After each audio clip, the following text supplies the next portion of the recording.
எங்கள் ரூமில் பெட்டு பக்கத்துலேயே விண்டோ இருக்கும். ஸோ அந்த விண்டோவில் பார்த்திங்க அப்படின்னா அந்த எட்ஜஸை வந்து அவங்க அப்படியே வந்து விட்டுட்டு போயிட்டாங்க. அதை மடித்து விடணும் அந்த டைல்ஸை, பட் அவங்க வந்து விடலை. ஸோ அப்போ வந்து அது பெருசாக தெரியலை. பட் இப்போ வந்து பேபி இருக்கிறதுனால அந்த ஷார்ப் எட்ஜஸில் போய் அவர் வந்து முட்டிக்கிறாரு.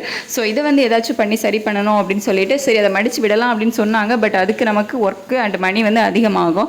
ஸோ சிம்பிளாக என்ன பண்ணலாம் அப்படின்னு யோசித்து இந்த ஸ்ட்ரிப்பை வந்து நான் வாங்கியிருந்தேன். இது வந்து ஒரு சேஃப்டி ஸ்ட்ரிப் தான், மீஷோவில் தான் வாங்கியிருந்தேன். ஸோ இதை வந்து நம்ம ஒட்டி விட்டோம் அப்படின்னா அது வந்து ஸ்ட்ரிப்பாக இருந்துக்கும், பேபிக்கு வந்து முட்டினாலும் அதில் அடிப்படாது அப்படிங்கிற மாதிரி வந்து போட்டிருந்தாங்க. சரி ஓகே அப்படின்னு சொல்லிட்டு நானும் வாங்கி யூஸ் பண்ணி பார்த்தேன். ரொம்ப நல்லா இருந்துச்சு. இது கூடவே வந்துட்டு டபுள் டேப்பும் கொடுத்துருந்தாங்க. இந்த ப்ராடக்ட் நான் வாங்கி 6 மந்த் இருக்கும். 6 மந்த் முன்னாடியே நான் வாங்கி வந்து ஒட்டி விட்டுட்டேன். பட் இப்போ வரைக்கும் அது வந்து அடர்ந்து வரல, ரொம்ப ஸ்ட்ராங்காகவே வந்து இருக்குது. என்னோட பேபி வந்து அடிக்கடி இழுத்து வேற பார்த்துட்டாரு இப்போ 2 இயர்ஸ் ஆனதுனால. பட் அது வந்து அடர்ந்து வரலாம் இல்லை, ரொம்ப ஸ்ட்ராங்காக வந்து இருக்குது. ஸோ இதில் மட்டும் இல்லை, நம்ம வந்து எங்கே வந்து ஷார்ப் எட்ஜஸ் இருந்தாலும் ஒட்டிக்கலாம். அதாவது ஃபர்னிச்சர் இல்லை கட்டில், ஸோ இந்த மாதிரி எங்கே நீங்கள் வந்து ஷார்ப்பான எட்ஜஸ் இருக்கோ அங்கெல்லாம் வந்து ஒட்டிக்கலாம்.